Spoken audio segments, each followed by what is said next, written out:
I think people are being sold on what the press is telling them. And I'm talking about the mainstream press of watching television and maybe some places. What you forget is that when you purchase a new car, typically your insurance goes up. But when you purchase an electric car, the insurance is twice as expensive. How do you know if you have a lemon first? You take the car into the dealer, it doesn't start, or there's a problem that's inherent, not just a little teeny squeak. It's got to be something that's mechanical, or maybe there's a software problem that you can't get the center screen to turn on, or it shuts off when you're driving. Something along those lines that's much more serious than just, oh, it's a little teeny squeak. I only hear it 60 miles an hour when I drive over a pothole. What's the best car out there? Well, that's a pretty broad question. What's your budget? How many seats do you want? Do you want a convertible, a hardtop, an SUV, a sedan, a truck? I mean, there's a million questions. Well, thank you for having me. I've been involved in the auto industry for about 40 years. All I have done is automotive and energy. So we'll focus specifically on automotive. I have worked in all aspects of automotive, but my background came as a kid working on cars, living in Detroit. So I'm a Motor City gal. My father worked for the big three automakers, and on the weekends, he would work on his Corvette or his Barracuda, the boat, the Thunderbird, or whatever. And I would ask questions and help. And I was never told I couldn't do it. So I've always thought whatever I wanted to do, I could.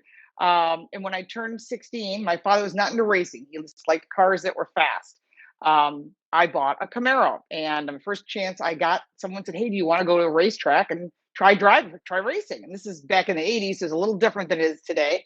And I started racing. So my racing career started amateur, worked its way to professional. I've raced internationally in the FIA, if you're into all that. But my husband, and I taught my husband how to race, and he's been pretty big in the prototype series.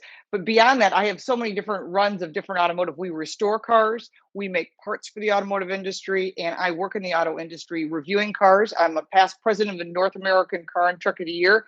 It is one of the top 3 awards. It tells consumers by independent jurors, there's 50 of us, including Canada, that we help you make good choices from different aspects, performance and reliability and price and good value and all the things that you want when you buy a new car.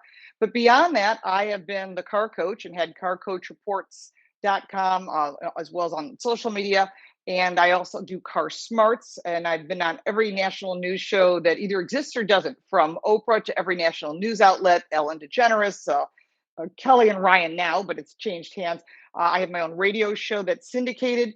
I'm also on a bunch of local stations. So I'm really loving what I do. My content literally goes everywhere because I believe knowledge is power, and the knowledge you have can help you make better decisions so you don't have buyer's remorse. And what I've been helping people do for almost 40 years, and my 3 books also follow that, is to educate people, inform them, because this is the one thing you never think about until you have a problem. And then it's too late because you're already in it. I bought the wrong car. I got ripped off. I paid too much for insurance. I bought an extended warranty from an unreliable company. There's a million things that can happen. But on top of that, there's also a lot of really good car companies and suppliers and aftermarket that are there to support people. So it's a good mix like any other industry. But I love helping people. And I say that if you do what you love and love what you do, you never work a day in your life. Car industry went through quite a transformation in the past 10, 15 years. Electrical or gas? Personally, I think there needs to be a mix. I am not an electric car person, and the reason for that is I think people are being sold on what the press is telling them. And I'm talking about the mainstream press of watching television and maybe some places. What you forget is that when you purchase a new car, typically your insurance goes up. But when you purchase an electric car, the insurance is twice as expensive. So that's the first thing you have to think about. The cost of that vehicle is more expensive than a gasoline powered vehicle. So you have to calculate that into your budget, into your life. And yes, there are some $7,500 tax credits, except for with General Motors and Tesla. But then I always tell people, you forget there needs to be service. And servicing these cars, and yes, there are moving parts, is more expensive than it is on a gasoline powered car. And then you've got the charging costs, and the infrastructure for that is not there. So high speed charging, you really can't get at your house. And then it goes into a whole other area of potential magnetic fields that might impact your health.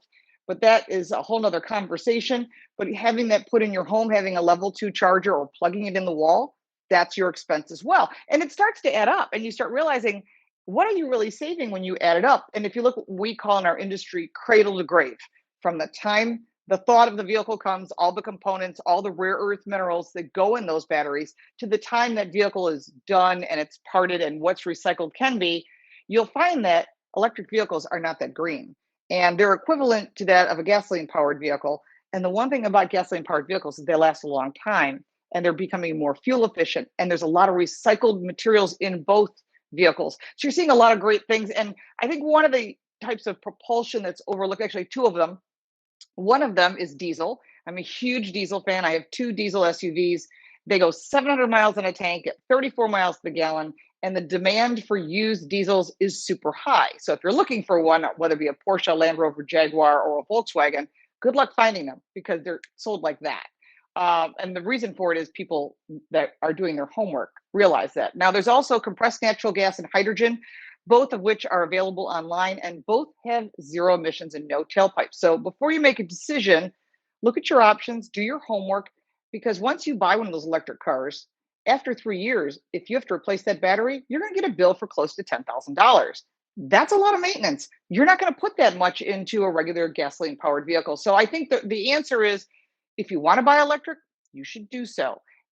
Decide what works for your family and for your budget. But there needs to be, it's part of the answer. It's going to be gas, it's going to be diesel, there should be other propulsions. And there is a new fuel coming online. I've been talking about it on national TV called e-gas. Now, it's not ready for prime time yet, but it's being worked on with a Volkswagen Group and with Exxon. And it is a chemical that would go in place of gasoline that has zero tailpipe emissions. So that could be an interesting answer. So you can keep your 20-year-old car because the average car on the road is 16 years old. Why buy a new one if yours is working fine? Interesting. Lauren, I want to just one follow up. Why is car insurance on electrical cars 3 times more expensive? Do you have any insights on that? Yes, I do. When you're looking at the computer processors that are involved, you heard about that with the semiconductor chips. You're talking about tenfold more than that of a gasoline and electric car. Even with the cool new screens and technology and awesome safety features, that requires more technology, which is that why there's a slowdown now of getting product to market because of semiconductors. But you will note that if that car is damaged in an accident, it has to be replaced or repaired, and the repair costs are more expensive, and the replacement costs are more expensive, and so therefore your insurance is higher. And also, there's a higher risk if a fireman doesn't know how to shut off the power properly, or a first responder gets hurt. That leads into other insurance costs. So if it costs more for the insurance company and they have what's called a reinsurance company, it's going to cost you more money. Again, electrical cars are just starting to go onto the market with, and of course, service, regular repair guy that works on gasoline powered cars knows very little how to service electrical vehicles today. You'd be surprised because the ASE, the Automotive Service Excellence, of which I am an ASE certified technician and I am an engineer as well, an automotive engineer. We have been trained on these things for years. Remember, we had the Prius before, we had the EV1, the Nissan Leaf has been out for over 10 years. You had the Chevy Bolt and the Volt, they've been out for a while, and Tesla's been out for over 10 years. So people do work on these, although Tesla is very specific. If you buy a Tesla, you have to use their Tesla service centers. Car warranties and Mhm. extended car warranties. As a normal US consumer, I get a dozen of phone calls per week selling me extended car warranties. Mhm. What's going on? Then you've also got like Jaguar, Land Rover, I think Volkswagen, a couple of those are 6 years, 50,000 miles. I think Audi has now stepped up to that as well as Mercedes and BMW. And a lot of the domestics are still 3 years, 36,000 miles. So once you've reached outside that warranty, it depends on the vehicle. Some people lease them and you don't have to worry about it, but that's why you never want to lease outside that warranty window. It's important that you know that. That's a very important factor. But if you do go outside that window, it's like a bell goes off somewhere and every extended warranty automated system calls you, your car is out of service or it's out of warranty, you should let us know. There are two ways to look at this. There are a couple good companies, but in the past, we've had a lot of them go out of business. So if you've paid for that company's service through a dealer or through a used car lot and you have a problem, you should always do what I tell people. What the big print gives you, the small print takes away. And a lot of that is the repair isn't done at the dealer. There's a deductible. Certain things aren't covered that break normally, like air conditioning or suspension components. So what does it cover? It would cover major situations, and in that case, it might be worth getting rid of the car. And these are things that people need to think about, because if you were to pay $300 a month, and over 10 months, that's $3,000. And you start adding that up, you're thinking, that's a lot of money. I paid this company $10,000 over 3 years, and you've never had a claim. The company's very happy that you don't make a claim. But if you do need to call in on that claim, that repair could only be a couple $1,000s. So the smartest thing to do is to set money aside and hope that nothing happens. And if it does, you've got a special savings or checking account where you've been putting money in every month. Now, a lot of people can't do that. They can't afford that. They want to somehow roll that into the purchase of a used car.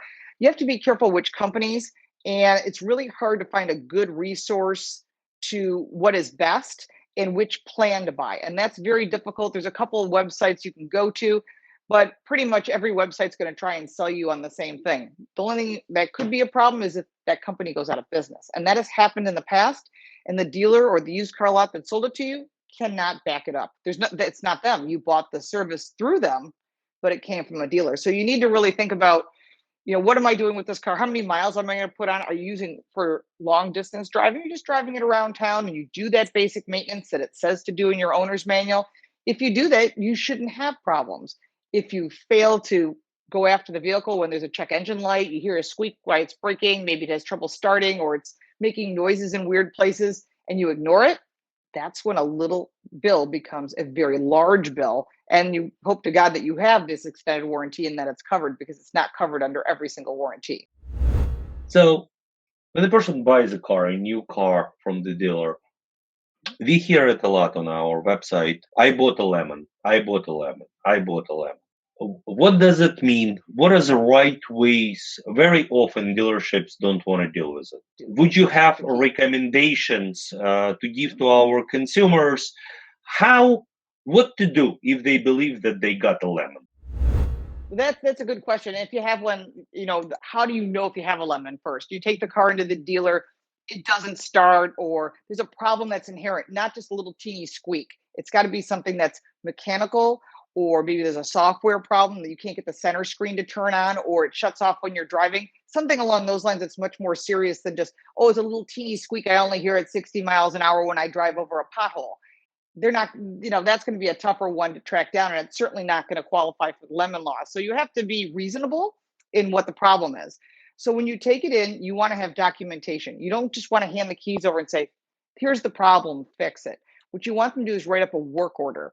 That work order, and this is true because there's a 90-day warranty on vehicles unless you purchase it as is, which I do not recommend. So during that 90-day period before then, you got a problem, you want to be on top of it, but have them put it in writing. Sign the work order, you sign it, they sign it, keep a copy, put it in a file folder. The problem goes away, great. But if it comes back again in a short period of time, they didn't fix it, or maybe they can't fix it. And if you've gone back a second time, still no luck, by the time you get to the third time, a good service writer, the person at the counter talking to you, should say, let me talk to my manager about a lemon law. And what that is you've brought it back 3 times for the same exact problem that's inherently serious. It's electrical, it's mechanical, it's some sort of flaw.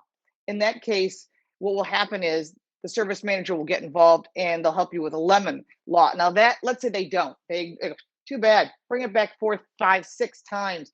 We'll keep fixing it. That's not what you paid for. And if you don't get any luck, you're not getting any satisfaction, you can go to the district attorney for your state. Here in the US, you can go to your DA. It's no charge to you. The Better Business Bureau can get involved. And you say, listen, I have a lemon. I have documentation 3 times bringing in the exact same problem, a signed work order with no resolution. Then they get involved and they'll do all the legwork for you. I've helped a few people that had lemon laws on some pretty expensive cars, and they bought it back.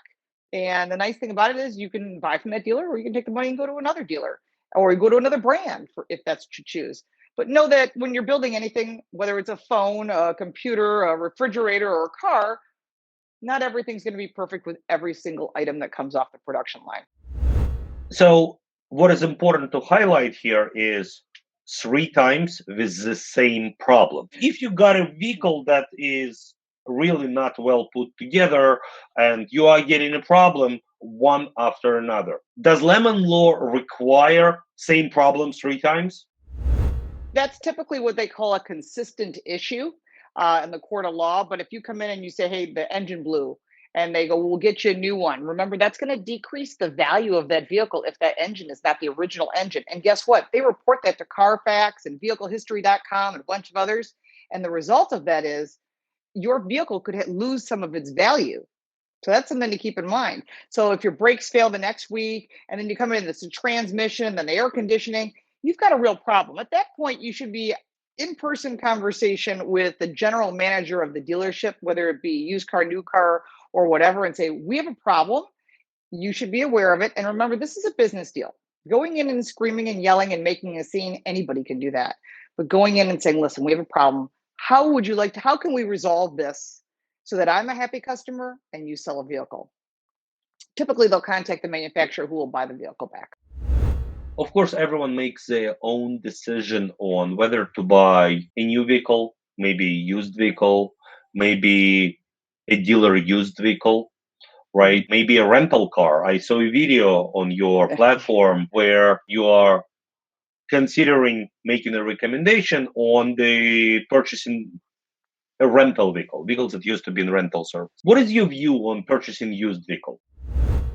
Honestly, I wouldn't buy a rental car. Rental cars are abused. They're typically beat up. The maintenance may not be up to date. They may have not done all the recalls, technical service bulletins that have to be done. And you can get those done at a dealer at a later date. But the fact is, they're not loaded vehicles. They don't have all the goodies. And what you do also have is that when people rent cars, they take them to the beach and there's sand ground in it, or there's food stains on the seats. They're not well loaded vehicles, and they're beat up. And yes, you can clean them up. And if you just need transportation and you don't care, it's just a utility for you, that might be an option. I would personally never buy a rental car. When it comes to used cars, if I had a choice, I'd highly recommend a certified pre owned, but there's a key to that. So if you're looking at buying an old Kia, I would go to a Kia dealer and say, what do you have on a certified pre-owned? In other words, something that came off the lease, something that someone traded in for another vehicle that's 2 to 3 years old. The reason that is because you're getting the best value and you're not getting the biggest loss. The biggest loss is the day you buy the car, you put the key in the ignition or press the button to start it and you drive off the lot, you've already lost money. That second you've lost money, but you're going to use the vehicle. It has a purpose for you. So note that they're taking the biggest financial hit, and it's called depreciation.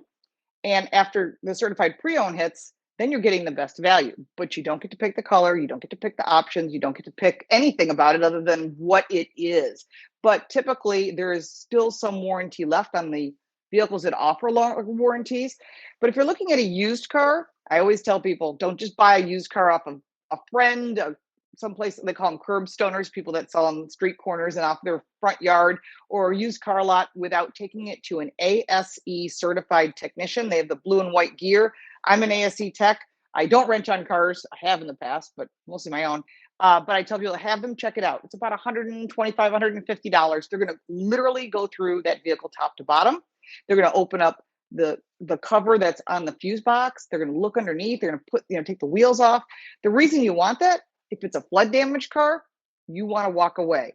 You always have to be willing to walk away. You have to have that in your head, because if you don't and you buy a flood damaged car, there's no warranty at all, not even rust through protection. And if something fails, which typically would be a safety feature you wouldn't know until you're in an accident, then you got nothing. So there's no warranty, you're on your own. So there's a lot of issues with that, including mold. So if you find a car has been a flood damaged car, I don't care what anybody says, you want to walk away from that. But if a car needs work, like you find out it needs brakes, well, then you have a negotiating tool. Or you find out the engine hasn't had the oil change in a while. They can tell that. Those are all tools to lower the price. And then you have to decide at what point does it not make sense? Like, wow, this vehicle was not taken care of. There's no records, there's no documentation. And I think they used to say in the past, oh, yeah, that vehicle was only driven back and forth to church on Sundays. It's got so low miles, because they used to turn odometers back in before the year 2000. But now that's not, as far as I know, it's not happening. I know you can do it. I've seen it. You can do it electronically. But the fact is, you still want a mechanic to look at it. Don't just trust what somebody's saying. Well, even if it's your personal car, meet them someplace and have them check it out. When coming to the dealership to purchase Mhm. a car, how do you efficiently negotiate with a dealer? Would you be able to give a couple of tips?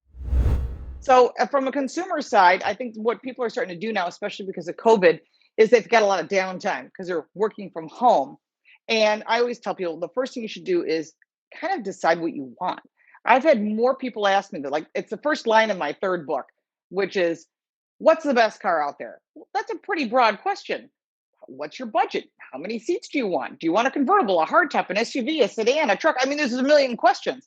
So you kind of have to pare it down to, I want an SUV. Great.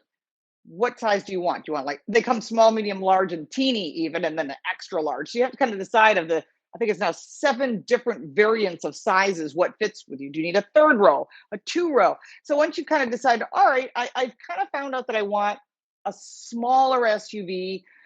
Okay, great. Now, do you have a price point? So that's where, again, keep tapering it down. So when you kind of figure out what cars you're looking at, my suggestion is to go to websites like mine, Car Coach Reports, and look at all the car reviews and say, I just did the Hyundai Tucson. And then you'll look, well, I wasn't sure. I'm thinking CRV or RAV4, very popular cars.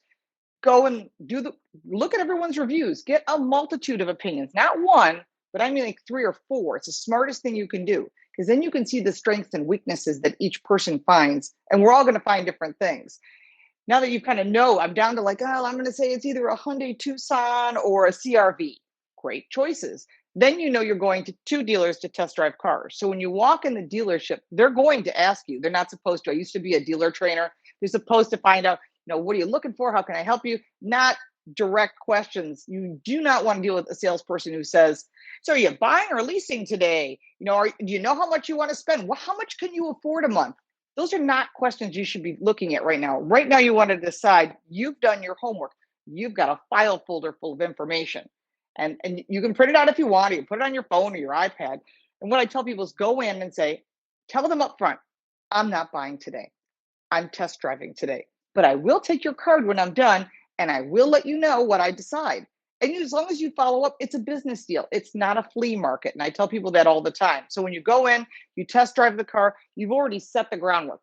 I'm not buying today. It doesn't make a difference what your deals are. I know it's the end of the month. I'm going to decide in the next couple of weeks. Keep it vague. Test drive the car. They may go with you or not, depends because of COVID. But when you drive the car, you obviously want to make sure to put it in a parking spot. If you can put it now in your garage, whatever it is, every place that you have trouble maybe maneuvering, and that would include U-turns. And if they ride with you, they'll have you go on the highway and in the street. And when you come back, you'll have a good feel for it. Then you can say, listen, give me your card. You got a brochure. Give me a copy of this window sticker, or you can take a picture of it. I'm going to get back to you. And then drive all your other choices the same way. When you're done, go home. Go back and look at all your paperwork and say, okay, this car, totally uncomfortable, had no lumbar, or this car, only way I'd buy it is if it had, heated ventilated seats and a heated steering wheel, which brings me out of my price point. So you have to kind of be realistic. So then maybe you want to step down and go to an HRV, which is the next step down, and then get that loaded. Or maybe you were looking at the Tucson, it's too expensive. You end up with a Kona that's got every option. So you have to kind of be flexible a little bit. And then once you've driven it all, that's when you go, this is the car I want, whatever it is. I want the brand new Hyundai Kona. That's the car I want. Then I would contact your local dealer, let the other people know, hey, thanks. I went a different direction. You don't have to you can send them an email, a text message, whatever. But let them know so they're not badgering you because they'll hunt you down. And that's their job. So you have to give them credit for that, to sell you a car. So now you've found your local Hyundai dealer, you call them, call around 3 other dealers, maybe just outside of town. If there is 3 dealers in town, call them because it's great to keep the money local to support your town. But if you're not getting any headway, they don't have the vehicle you want, maybe you don't like the experience you had, don't be afraid to get online and contact as far as you're willing to drive. I've picked up cars in California. I've got a car coming in right now from the UK. I've had picked up 2 cars recently out of Chicago, and I live in Buffalo. So I'm not afraid to get on a plane and bring a vehicle back. I've bought cars out of DC, Boston, literally all over the country, Dallas. So it's easy. You take a low cost flight, you get there, they pick you up at the airport, the dealer does the paperwork, and you're on your way. So don't let that intimidate you. But once you get your best price, go back to that local dealer and say, hey, they were $2,000 less, or $1,000, or $500, and I wouldn't if it's if they can't do it, they can't do it for whatever reason. But sometimes they'll say, you know what, we can do that. We will meet that number in order to keep your business. And don't let any sales consultant tell you, well, if you buy it elsewhere, we won't service it. Absolutely not. It is a federal law through the franchising laws that if you buy any brand, you buy a Ford anywhere on the entire planet, a Ford dealer will take care of you. So you could be in New Zealand and they'll take care of you. So don't let the dealer intimidate you that just tells you they have bad business practices. So if you can, I've got a whole bunch of stuff in my book. It's called Lauren Fix's Guide to Loving Your Car. Actually, it's funny. I have a copy here, but you can get this anywhere. But the thing is that I give people a lot of those tips because if you don't have that ammo, if you don't have that process, it's very easy to be intimidated. And nowadays, you don't even have to go in the dealer to do the negotiation. You just do it from your home in your pajamas. It's great. And then when you're done, you can send over the paperwork, vehicle can be delivered, and you're on your way. Very easy to do and much less stress than it was. Last year was an interesting year because of COVID. How did it affect our industry at all? How did it A affect our lot. industry? How would it affect consumers for this year? The impact has been crazy.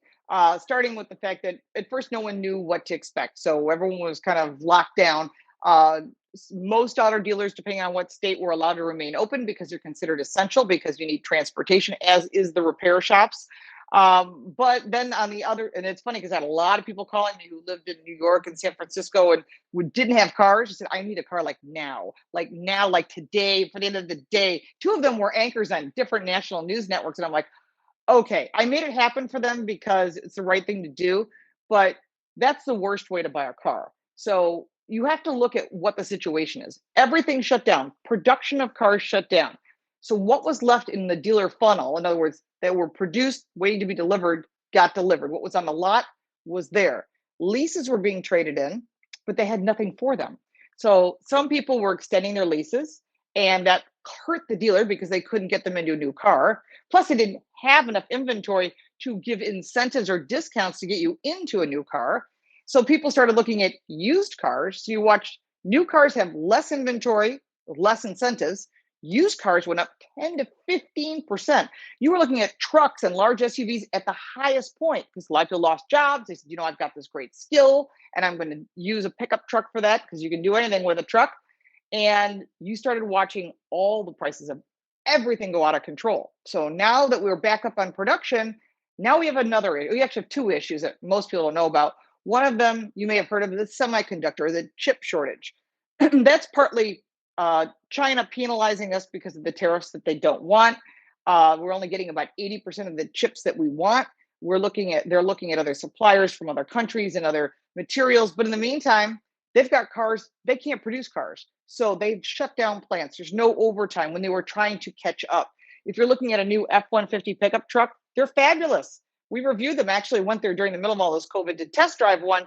But what I did find out is that they can't produce them as fast as the demand. So unfortunately, it hurts the car companies, which means they have less incentives. So now we're back to where we were, where used cars are now going back up. New cars are not becoming available. And just about last week, we now have a rubber shortage. So that means tires, windshield wipers, belts, bushings, all the parts, a lot of new parts inside those CVT transmissions. And that's a problem. So now we have an additional shortage. And the thing with rubber is it takes 7 years to grow a tree. So it's not like you're just going to grow a tree. So there has to be other resources, other ways. And sometimes when these things happen, it causes people to be more creative. And that's how things are invented when there is nothing. So we're hoping that there'll be some new types of products coming out, new ways of using these chips, maybe some fiber optics. So we'll see how this all unfolds. But right now, the impact to consumers is, I say, if you have a car that's coming off a lease, see if you can extend it to the fall would be great. If you're saying no, I got to get a new car, mine had a problem. Note that be very fair, be wary, very very aware that new car prices are not negotiable if they have product, and used car prices are higher and more expensive. So you may have to buy something older or something that's not a certified pre-owned because nobody wants to give up their vehicle. And more people are buying vehicles when we thought ride shares were going to be the answer. After this, I don't think ride shares have a chance because people don't want to ride in other people's cars because of COVID. I am thinking, Shall I teach my son how to drive? Or autonomous vehicles will just do the trick. Where are we with autonomous vehicles?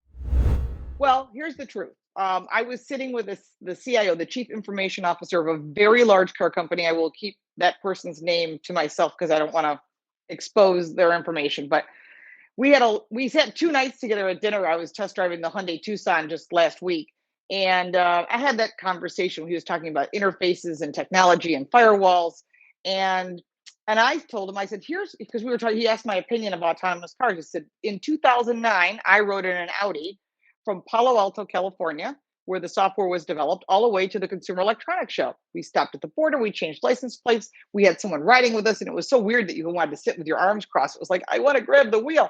I have ridden in Volvos, oh my gosh, more than 10 years ago that are autonomous, Mercedes, a lot of different brands, Ford, GM, and the Super Cruise. There is no such thing today as autonomous cars that are available. So even though Tesla says his autopilot is level 5, it is not. It is level 3. So there are 5 different levels. Level 1 is nothing. You have nothing. And then you start adding on things like blind spot detection, rear cross traffic alert, forward collision warning, emergency lane control, mitigation. So there's a lot of things that are available. The maximum we have today, and that includes Super Cruise, Tesla's autopilot.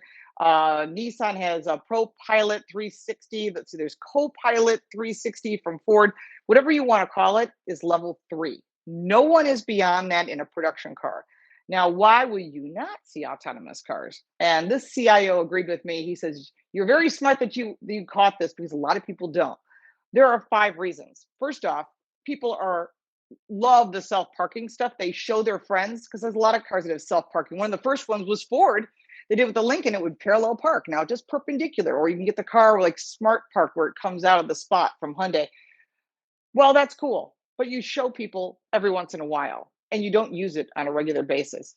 And the other thing is, if you don't practice that skill of driving, like riding a bike, maybe you're not so good at it. The other thing to consider, the next factor is insurance. The insurance companies don't want this. And the reason they don't want autonomous cars is if somebody has an accident, whose fault is it? Did something override? Was it a software problem, the car manufacturer's problem, the other person's problem? And they're supporters of the reinsurance companies, and they don't like it either. So that could be overcome. People could be overcome. There's no government regulations as of today. Elaine Chao, the past Department of Transportation chairperson, never made any laws for autonomous cars, and I don't think this administration has either because they don't know exactly what makes sense. Now, the other part of that is the weather. You can't control the weather. It'd be nice, but you can't. So you're driving through the desert and there's a sandstorm, or I live in Buffalo. We've had freak snowstorms. Today we had 6 inches of snow. It was totally unexpected. If all those radar, LiDAR, and all those all those sensors are covered, you've got nothing. You're not going to be able to get anywhere, especially without a steering wheel or pedals. So that the weather is a big factor. And then you get into the other factor is, this is a big one. This is the hackers, and there's no solution for this. So that's what I was talking to the CIO about. I said, so how good's your firewall? He said, well, it's as good as the last firewall. So they put up a firewall, and I asked him, are there really kids sitting around the world just going, oh, this is great, I'm going to hack into this? He said, yes. And they do. And it's a challenge to say, I hacked into whatever brand. And they've hacked into Tesla. They've hacked into Jeep. They've hacked into a lot of different brands. And the interesting factor on this is there's no firewall. So they go and put up another firewall, and they keep getting around it. So there's a consortium of different car manufacturers. But to this day, this is one of the reasons the insurance companies don't like it, is there's no firewall that's 100% guaranteed that you get in this vehicle and it's an amusement ride with no pedals and no steering wheel. I would not trust it because, again, there's a lot of factors that are outside your control. And if you can't take over, that's a problem, which is why Super Cruise requires you to stare at the gauges. If you don't stare out front, it sees you looking away, it shuts off. It warns you and starts to shut off. We see that with Infiniti. We see it on Nissan, Ford. All of the brands are doing that because they need you to pay attention, but you're not practicing your skills. So I just don't see consumers are a big factor. They have to want it, and the demand is not there. And when that person died in Arizona by an Uber driver who wasn't paying attention because they were told, don't worry about it, it's working. That was sort of a wake up call for a lot of people, as well as all the manufacturers. So they don't think that we'll ever actually, this person said, and I'm not going to even give you a clue who it is, said you may never see autonomous cars, but some of that technology will make driving safer, driving better, and make it easier for people who aren't 100% paying attention. I have 3 books out. One of them is Driving Ambitions. And as someone who has trained people to race who are now professional racers, that is sort of my past, and the book is still good. It's good. It's evergreen for a reason, just as the same reason I wrote Lauren Fix's Guide to Loving Your Car, because what you learn in driver's ed is how to pass the test. We don't do that. What we do is we try to give you information so that every time you're buying a car, you have a repair, those what ifs that happen, this book will answer those. This is what should be taught in driver's ed, because today they'll tell you there's 3 fluids in a car. No, not true, not even in an electric car. Gasoline powered cars, there are 9 fluids and there are 7 in an electrical vehicle. So cars that's an EV or a plug-in. So I always tell people, do your homework, know the information. This is a great resource to have if you've got a new driver, someone going to college. You'll be grateful that you have this because it talks about how to jump a dead battery, what to do when you have a flat tire, what if you have an accident, all those things you don't think about. But it's also not just about that. It's about selling a car and the experience about it. Because I always tell people, and this book is available on Amazon or on my website, but I always tell people that when you're trying to figure out, what's right for me, you don't think about the auto industry until there's a problem. It's not like food or fashion or buying a home. All that stuff is every day that people discuss. But when it comes to your vehicle, you're not happy when it's broken. You're miserable, and you make sure people know about, my car's in the shop again, I can't believe it. But when the car's running fine, everything's great, you don't even think about it. You get in it, you go, you live life. So the key is that if you start collecting this information like you would if you were buying a house or replacing a roof or buying an appliance, just knowing a little bit of information can help you not just in automotive, but it can help you in other areas. And I've always said to people, having car smarts, because knowledge is power, is one of the smartest things you can do. And we give out information every day. We review new cars. We give you first looks of new vehicles, new technology. And I'm always trying to educate people, things that you might not find out anywhere. I'm on all forms of social media. It's at Lauren Fix. It's LAURENFIX. So whether you're on MeWe to Facebook, Twitter, Instagram, I'm always putting up great content, because the goal is to help you so that it's very natural when you have a problem or you're looking to buy something, you're confident in making the right decision. And that's what I've been doing here for almost 40 years. And you might find me on the Weather Channel. I'm also on Inside Edition. I'm on all the national news outlets. And of course, I'm also on radio. So if you're not sure, you want to get information, you don't go to any of those sources. I have a newsletter on my website at carcoachreports.com. And you can click the link there, and we'll get you a newsletter once a month to sort of update you on what's going on. We just keep the highlights in there, and there's always more on my website, which is in English and in Spanish, and we have other contributors there as well. Lauren, thank you very much. Thank you for your time today. It was a great chat. I really enjoyed it. Thanks for having me.